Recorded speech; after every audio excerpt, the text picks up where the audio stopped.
जंगल की देवी या खूबसूरत डकैत। दोस्तों, इस कहानी के पिछले भाग सुनने के लिए हमारे चैनल को विजिट करें। अब आगे। आखिर हुआ क्या था जो मोंगरा ठाकुर से इतनी नफरत करती थी? आपकी कहानी तो अधूरी रह गई थी। अजय ने तिवारी को कहा।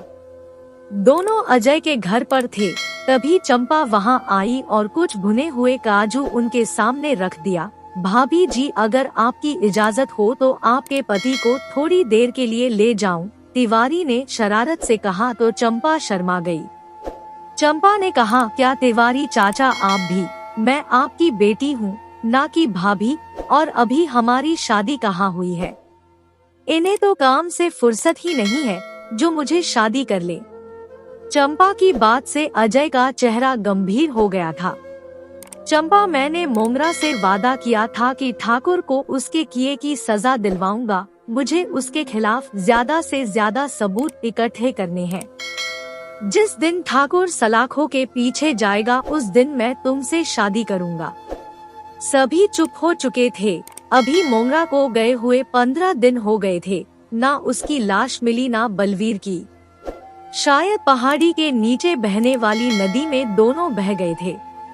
अजय दिन रात बस ठाकुर के पीछे लगा था। ठाकुर को अपने बेटे के मरने का गम तो था, लेकिन साथ ही मोंगरा और उसके गैंग के जाने की खुशी भी थी। चंपा अब अजय के साथ ही रहती थी। कभी कभी भावना और विक्रांत उससे मिलने आते थे।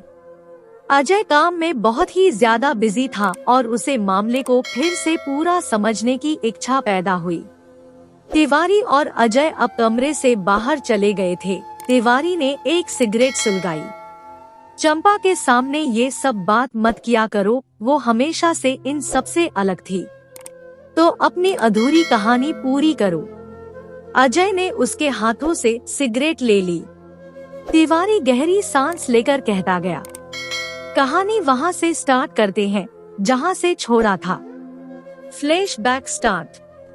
कालिया फिर से हवेली में था, लेकिन इस बार वो किन्हीं और चीजों के प्रति सजग था। उसके साथी अलग अलग जगहों पर छिपकर हवेली में होने वाली गतिविधियों का नुमाइना कर रहे थे। कालिया अंदर जाते हुए डरने की एक्टिंग कर रहा था। वो जानता था कि ठाकुर के लोग उसे देख भी रहे हैं और रोकने वाले भी नहीं हैं। उसे खुद पर भी हंसी आ रही थी, क्योंकि अंदर जाते हुए उसे डर तो लग ही नहीं रहा था, लेकिन एक्टिंग जरूर कर रहा था। वो सीधे उसी कमरे में पहुंच गया जो उसके लिए पूनम ने मुकम्मल कर रखा था। जब आपको पता हो कि कोई आपको देख रहा है, तब ऐसी एक्टिंग करना बड़ा ही मजेदार अनुभव होता है। कालिया को बस थोड़ी ही देर इंतजार करना पड़ा। ओ तो तुम आ गए। पूनम आते ही दौड़कर उसके गले से लग गई। कालिया ने कहा, ये क्या कर रही हो, कोई देख लेगा। पूनम ने कहा, यहाँ हमें कोई भी नहीं देख सकता। कालिया ने कहा, फिर भी मैं किसी और से प्यार करता हूँ। कालिया ने पूनम को खुद से दूर करने की कोशिश की, लेकिन पूनम किसी जोक की तरह कालिया से चिपक गई थी।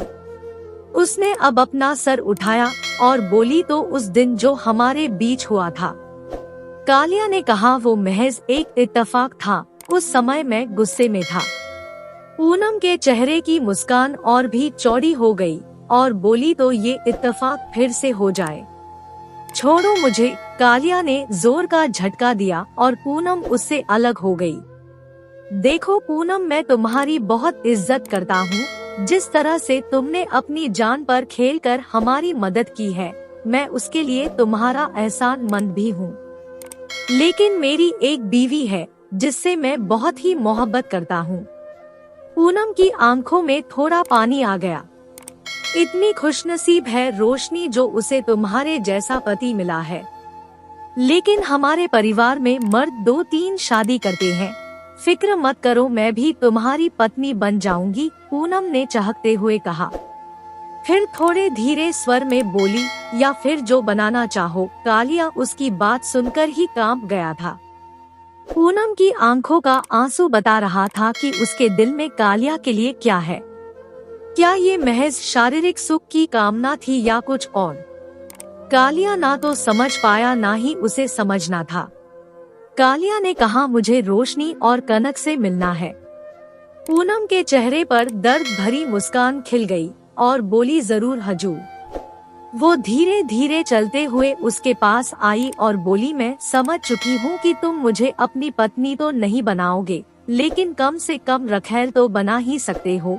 ये कहकर और शरारत भरी हंसी हंसते हुए वो वहाँ से निकल गई। पूनम की इस शरारत से कालिया के चेहरे पर भी ना चाहते हुए एक मुस्कान आ गई। कालिया रोशनी के साथ था और दोनों एक दूसरे में खो गए थे। इधर हवेली के एक कमरे में वो मेरे ही घर में है और मेरी बीवी उसे सपोर्ट कर रही है। उसे यही मार डालने का मन करता है या उसके सामने ही उन तीनों लड़कियों को काट डालूंगा, प्राण ने एक सांस में कहा। परमिंदर उसे सांत्वना दे रहा था। अभी ना जाने कितने हितैषी होंगे उसके इस हवेली में। सभी को धीरे धीरे ढूंढना बहुत ही जरूरी है, वरना क्या पता कि हम उसे मारने की सोच रहे हैं और वो हमारे ही घर में हम पर ही भारी पड़ जाए। परमिंदर की बात से प्राण शांत तो हो गया, लेकिन उसके कानों में पूनम की वो आवाज अब भी साफ साफ गूंज रही थी जिसे उसने आज सुना था। उसकी बीवी उसके दुश्मन की रखैल बनना चाहती है। प्राण गुस्से को पीने के कारण कांप रहा था, लेकिन फिर भी मन के किसी कोने में उसके अंदर से आवाज आ रही थी कि दिमाग से काम ले, जल्दबाजी में सब कुछ गड़बड़ हो जाएगा। इतना महंगा बाथरूम बनवाया था, 3 लाख का झूमर लगवाया था, 1 लाख का तो वो टब ही है और उनमें वो कालिया अपनी बीवी के साथ मौज कर रहा होगा। ना जाने कल मेरी बीवी भी। प्राण ने अपने हाथ में पकड़े हुए कांच के गिलास को जोरों से फेंका जो दीवार से टकरा कर चकनाचूर हो गया। परमिंदर को उसकी बात पर थोड़ी हंसी भी आई, लेकिन वो इसे अपने तक ही दबा कर रह गया। कुछ तो करना होगा परमिंदर, हम ऐसे हाथ पर हाथ धरे तो नहीं बैठ सकते ना। परमिंदर ने कहा, बेशक हमें कुछ करना तो होगा ठाकुर साहब, लेकिन अभी नहीं। बेफिक्र रहिए। और किसके लिए रो रहे हो? वो लड़की जो कभी मन से आपको अपना पति स्वीकार ही नहीं कर पाई। क्या आपको आश्चर्य है कि वो आपसे धोखा कर रही है? आपने भी तो उसके बाप के गले पर तलवार रखकर उसे उठाया था। वो कैसे आपको प्यार कर सकती है? जिस प्यार और वफा की आप उससे कल्पना कर रहे हो, क्या आपने कभी उसे दिया है? प्राण को लगा जैसे किसी ने उसे आईना दिखा दिया था। वो बौखला गया था, लेकिन वो परमिंदर था। कोई और होता तो शायद प्राण उसे गोलियों से भूंज देता। परमिंदर के साथ यही दिक्कत थी, वो बेबाक था। चाहे ठाकुर ही क्यों ना हो, वो उसकी गलतियों को गिना देता, लेकिन ठाकुर उसे बर्दाश्त करता था क्योंकि उसे भी पता था कि ऐसा वफादार और सच्चा आदमी उसे नहीं मिल सकता। रात के 2 बजे होंगे। परमिंदर अपनी बीवी के साथ था। थके होने के बावजूद परमिंदर कभी अपनी पत्नी को निराश नहीं करता था। 1 बजा था, वो ठाकुर के पास ही था। काम से थका हुआ आया, वो अपनी बीवी के पास आया। परमिंदर छत को ताक रहा था। उसकी बीवी ने पूछा, क्या हुआ, कुछ सोच रहे हो? सब ठीक तो है ना? परमिंदर ने कहा, सब ठीक है, लेकिन कभी कभी लगता है कि ठाकुर की वफादारी करने से अच्छा कोई दूसरा काम देख लूं। उसकी बीवी ने पूछा, क्या हुआ? परमिंदर ने कहा, कितना घिनौना काम करना पड़ता है मुझे यहाँ। सच कहूँ तो दिल गवाही नहीं देता, लेकिन फिर सोचता हूँ कि ये ही मेरा काम है जो हम पुरखों से करते आ रहे हैं, लड़ाई।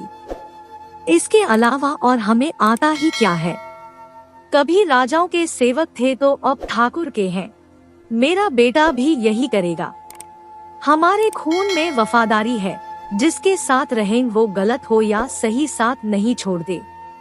परमिंदर की बीवी ने कहा, मैं अपने बेटे को ठाकुर का वफादार नहीं बनाऊंगी। वो तो उसका वफादार होगा जो नेक हो और जो ठाकुर जैसे लोगों को ही खत्म कर दे। परमिंदर आश्चर्य से अपनी बीवी को देखता है, जो उसे देखकर बस मुस्कुरा रही थी। कालिया जंगल में बैठा हुआ इस बात पर विचार कर रहा था कि क्या रोशनी, कनक और पूनम को इस बात के लिए आगाह कर दिया जाए कि प्राण उनकी हर हरकत पर नजर रखे है। उसे सभी का सम्मिलित जवाब हाँ में मिला, लेकिन समस्या था कि कैसे, क्योंकि अगर प्राण किसी तरह से उनकी बात सुन रहा होगा तो फिर क्या होगा। जवाब आया कि क्यों ना पूरी बात लिखकर पढ़ाई जाए। कालिया ने यही किया। रोशनी और कनक ने तो इसे आराम से स्वीकार कर लिया, लेकिन पूनम ने जब ये सब पढ़ा तो माहौल कुछ अलग था। वो उसी कमरे में थे। हम तो फिर ये बात है। कालिया ने उसे चुप रहने का इशारा किया। पूनम ने कहा, क्या इशारा कर रहे हो मेरे राजा? लगता है कि तुम मुझे अपनी बनाने को राजी हो ही गए, जो ऐसे इशारे कर रहे हो। कालिया पूनम की बात सुनकर दंग रह गया। पूनम इठलाकर उससे लिपट गई और उसके कान में फुसफुसाई, अगर ऐसा है तो मैं उस प्राण को तड़फा कर मार डालूंगी। उसने मुझे मेरे घर से उठाया था, मेरे पिता को जलील किया था। अब तो उसे इसकी सजा मिलनी ही है, जिसके मुंह में आकर उसने मुझे उठाया था। उसके शरीर को मैं उसकी ही नजरों के सामने दूसरे को सौंप दूंगी और तुम्हें मेरा साथ देना होगा। उसकी आवाज में संकल्प, दर्द और बदले की चाह साफ थी। साथ ही कालिया के लिए एक धमकी भी थी, क्योंकि उसने साथ देना होगा नहीं कहा था, उसने कहा था साथ देना ही होगा। कालिया को समझ आ चुका था कि पूनम ऐसा क्यों कर रही है, लेकिन आगे वो क्या करे इस बारे में वो समझने की कोशिश कर रहा था।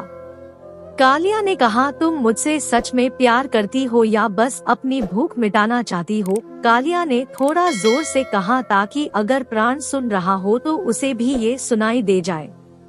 वो खिलखिलाई और बोली, तुम मुझे अच्छे लगते हो। अब इतने कम दिनों में प्यार तो हो नहीं सकता ना, लेकिन हाँ, अगर तुम उस दिन जैसे मेरा साथ दो तो तुम्हारे मजबूत इरादों से मुझे सच में प्यार हो जाएगा।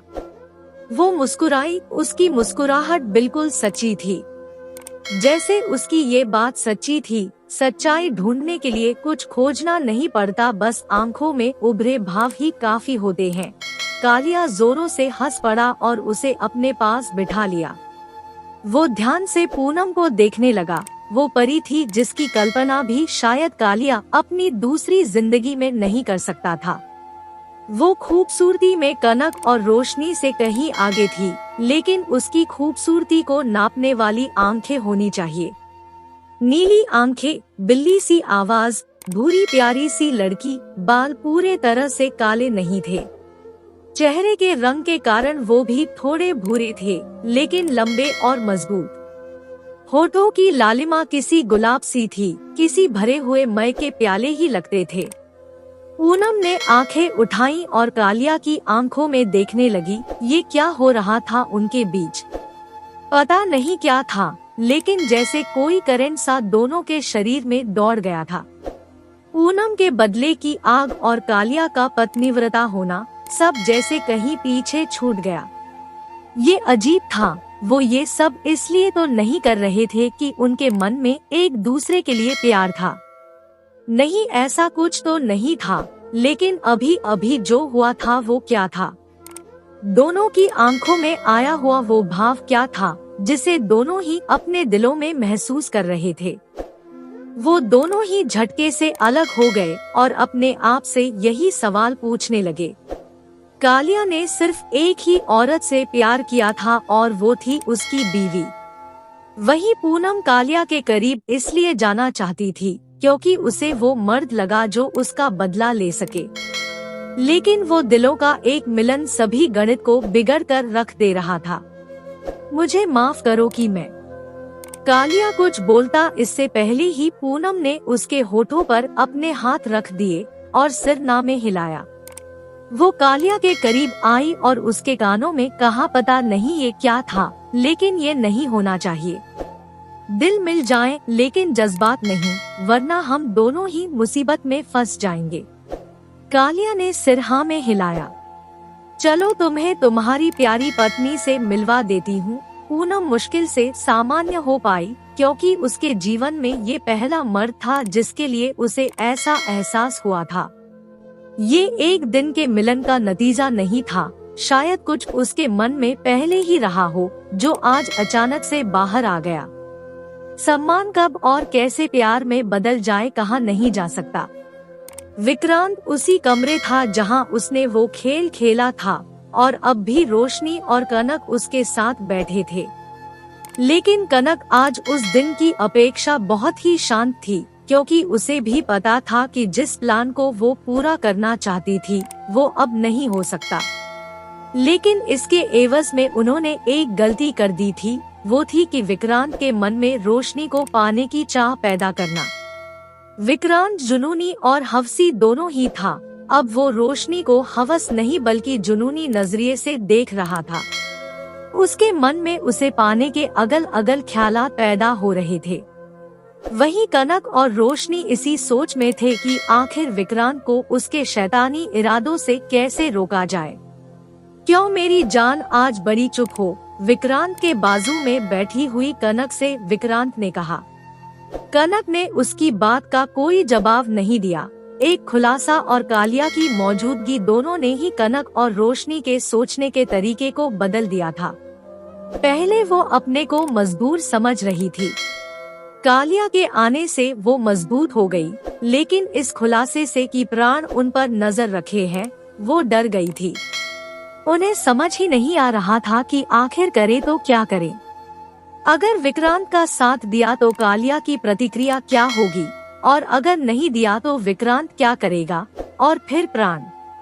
वो ना तो कालिया को गुस्सा दिलाना चाहती थी, ना ही विक्रांत को, क्योंकि दोनों में से किसी को भी गुस्सा दिलाने का मतलब था कि कालिया के ऊपर संकट आना।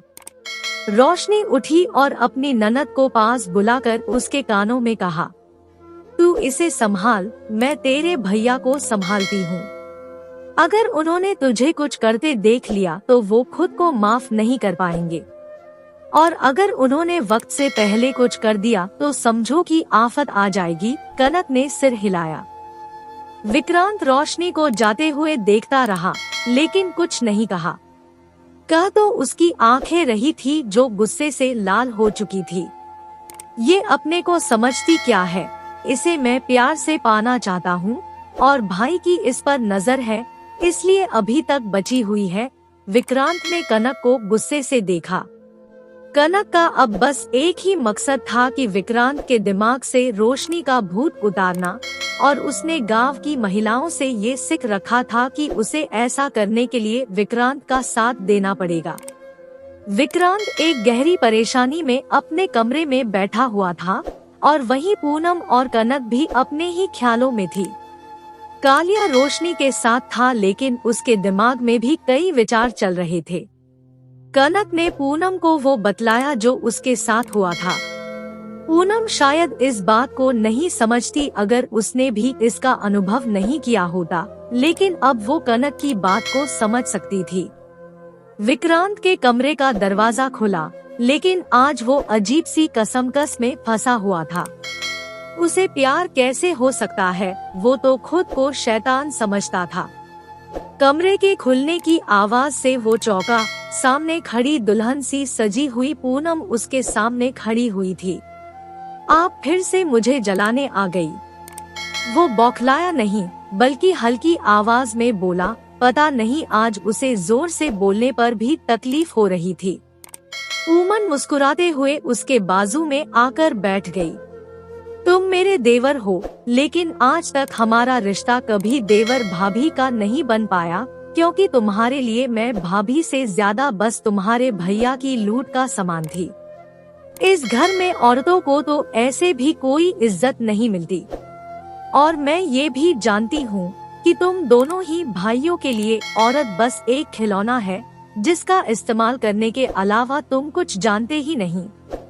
शायद इसीलिए हमारे बीच भी ये दूरी है कि हम एक दूसरे से बात भी नहीं करते। विक्रांत ने पहले सच में कभी ऐसे अपनी भाभी से बात नहीं किया था। असल में उसने तो कभी पूनम की ओर ध्यान भी नहीं दिया था।